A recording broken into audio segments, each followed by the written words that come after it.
28 जनवरी 2026 की सुबह 8:10 पर एक चार्टर्ड विमान मुंबई से बारामती के लिए उड़ान भरता है। लेकिन उड़ान भरने के ठीक 35 मिनट बाद ही विमान रडार से गायब हो गया और हवा में झूलता रहा। पायलट प्लेन को रनवे पर लैंडिंग के लिए उतारने की कोशिश करते रहे, लेकिन कोशिश सफल नहीं हो पाई। प्लेन जमीन पर अनियंत्रित होकर धड़ाम से गिरा और एक जोरदार धमाका होता है और सब कुछ जलकर खाक। कुछ समय बाद ही टीवी पर एक खबर आती है, महाराष्ट्र के उप मुख्यमंत्री अजित पवार नहीं रहे, विमान हादसे में उनकी जान चली गई है। इस वीडियो में हम बात करेंगे महाराष्ट्र की राजनीति के बागी बाजीगर और 6 बार डिप्टी सीएम रहे अजीत अनंतराव की। इस एपिसोड में हम जानने की कोशिश करेंगे कि कौन थे अजीत पवार, जिनकी राजनीतिक बाजी ने महाराष्ट्र की सियासत में कई बड़े उलटफेर किए। अजीत पवार का बारामती से क्या रिश्ता था? अपने चाचा शरद पवार के लिए अजीत पवार ने क्यों छोड़ी बारामती की सीट? रातों रात वो पाला बदलकर कैसे बने महाराष्ट्र के उप मुख्यमंत्री? अजीत पवार ने कैसे अपने चाचा शरद पवार की बनाई पार्टी एनसीपी पर कब्जा किया? और आखिर कैसे हुई इतनी बड़ी दुर्घटना जिसमें अजीत पवार सहित 5 लोगों की मौत हो गई? नमस्ते, मेरा नाम है सूरज जैन और आप देख रहे हैं fact to focus. Ajit Pawar का जन्म 22 जुलाई 1959 को अहमद जिले के देवलाली प्रवाह में हुआ। अजीत शरद पवार के बड़े भाई अनंतराव पवार के बेटे थे। अजीत के पिता का ताल्लुक फिल्मी दुनिया से था। वे मुंबई के श्री शांताराम के राजकमल स्टूडियो में काम किया करते। Maharashtra education society high school Baramati से उन्होंने शुरुआती पढ़ाई की। कॉलेज के दिनों में उनके पिता का निधन हो गया। अजीत ने महाराष्ट्र के कोल्हापुर में शिवाजी यूनिवर्सिटी से ग्रेजुएशन की पढ़ाई की। अजीत शुरुआत में शरद पवार के पर्सनल सेक्रेटरी रहे। शरद पवार उन दिनों महाराष्ट्र की राजनीति के उभरते हुए कांग्रेसी नेता थे। अजीत पवार ने राजनीति का हर पैंतरा अपने चाचा शरद पवार से ही सीखा। अजीत पवार ने साल 1982 में राजनीति में कदम रखा। चाचा शरद की तरह अजीत ने भी कांग्रेस पार्टी में अपने राजनीतिक करियर की शुरुआत की। सबसे पहले अजीत पवार एक कोऑपरेटिव शुगर फैक्ट्री बोर्ड के अध्यक्ष चुने गए। इसके बाद साल 1991 में वे पुणे जिला सहकारी बैंक पीडीसी के अध्यक्ष बने और 16 साल तक इस पद पर रहे। 30 दिसंबर 1985 को अजीत पवार की शादी महाराष्ट्र के दिग्गज नेता पदम सिंह पाटिल की बहन सुनेत्रा से हुई। अजीत पवार के 2 बेटे हैं, जय पवार और पार्थ पवार। जिस बारामती से आज अजीत पवार का देहांत हुआ, उसी बारामती से साल 1991 में उन्होंने सांसद का चुनाव लड़ा और जीत भी हासिल की।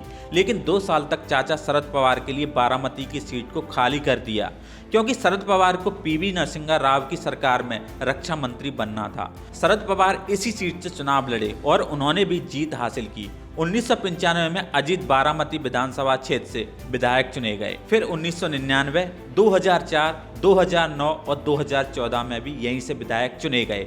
1999 में बिलसा राव देशमुख सरकार ने उन्हें सिंचाई विभाग में कैबिनेट मंत्री बनाया। बाद में इसी सिंचाई विभाग को लेकर अजीत पवार पर 17,000 करोड़ के घोटाले के आरोप लगे। इस घोटाले की जांच इतनी तेज थी कि साल 2012 में अजीत पवार को मंत्री पद से इस्तीफा देना पड़ा। इन्हीं दिनों अजीत पवार का एक बयान खूब चर्चा में रहा। एक कार्यक्रम के दौरान उन्होंने कहा था की एक तर देशमुख कोणतरी 55 दिवस झाले आझाद मैदानावर उपोषणाला बसलाय। कोण देशमुख का कोणतरी बसलाय ना? पाणी सुटलं? पाणीच नाही तर काय सोडता? काय मुद्दा का तिथं? अवघडच झालं। हालांकि बाद में उन्होंने इसके लिए माफी मांगी। एका कार्यक्रमामध्ये माझ्याकडनं काही वक्तव्य झालेलं होतं, परंतु ते वक्तव्य करत असताना ते महाराष्ट्रातील दुष्काळग्रस्तांच्या बाबत नक्कीच नव्हतं आणि त्याच्यामध्ये मला कोणाच्याही भावना ह्या दुखवायच्या नव्हत्या। राजनीति में असली मोड़ आया साल 1999 में, जब शरद पवार ने सोनिया गांधी की विदेशी मूल के मुद्दे पर कांग्रेस से बगावत की। पीए संगमा और तारिक अनवर के साथ मिलकर उन्होंने 10 जून 1990 में राष्ट्रवादी कांग्रेस एनसीपी बनाई। इस बड़े सियासी भूचाल के समय अजीत पवार मजबूती से अपने चाचा के साथ खड़े थे। यहीं से पवार परिवार का महाराष्ट्र की सत्ता पर एकाधिकार शुरू हुआ और अजीत दादा धीरे धीरे बारामती के असली वारिस बनकर उभरे। नई पार्टी बनाते समय शरद पवार ने ऐसा कभी नहीं सोचा कि एक दिन उनका भतीजा ही उनके खिलाफ बगावत करके उनकी पार्टी पर ही कब्जा कर लेगा। 2004 के विधानसभा चुनाव में एनसीपी महाराष्ट्र में बड़ी पार्टी बनकर उभरी।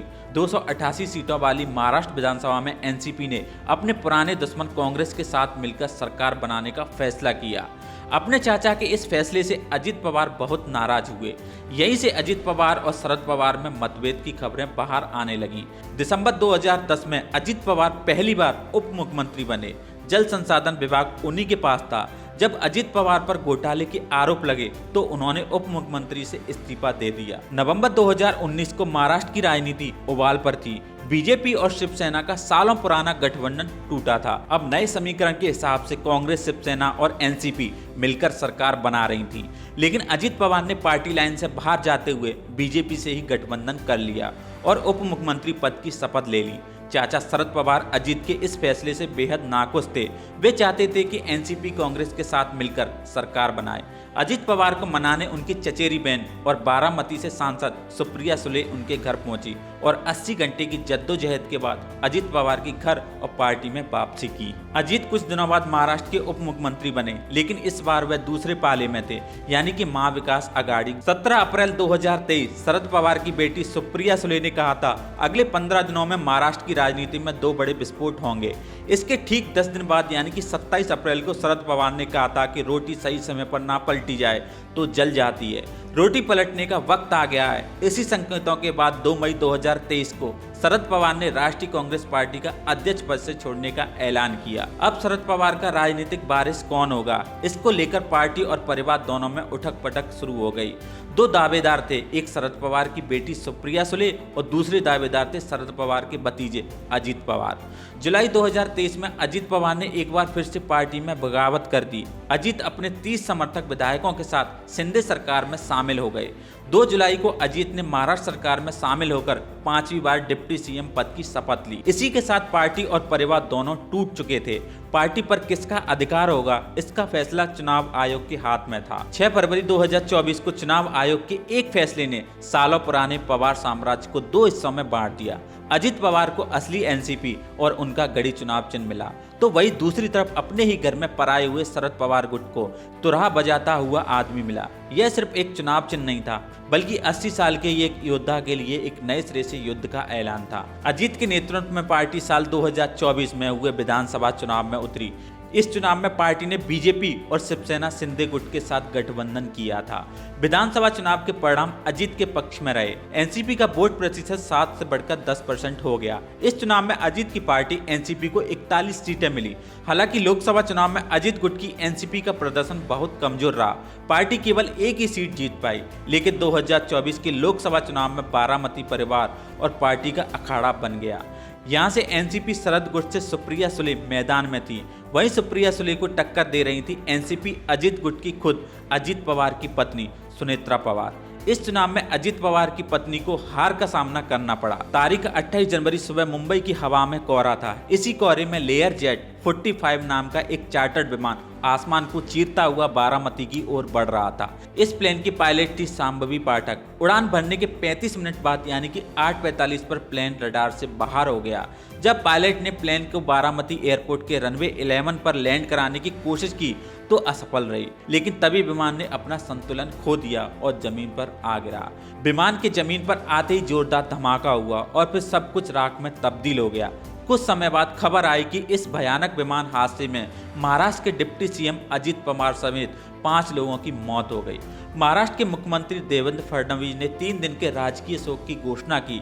देश के तमाम नेताओं के शोक संदेश सामने आने लगे। देखना यह हुआ कि अब महाराष्ट्र की राजनीति में क्या बदलाव होते हैं। क्या पवार परिवार फिर से एक साथ आ जाएगा? आप अपनी राय हमें कमेंट में जरूर बताएं। अगर यह स्टोरी अच्छी लगी हो तो वीडियो को लाइक कर देना, शेयर कर देना। मिलते हैं आपसे एक नई वीडियो के साथ। तब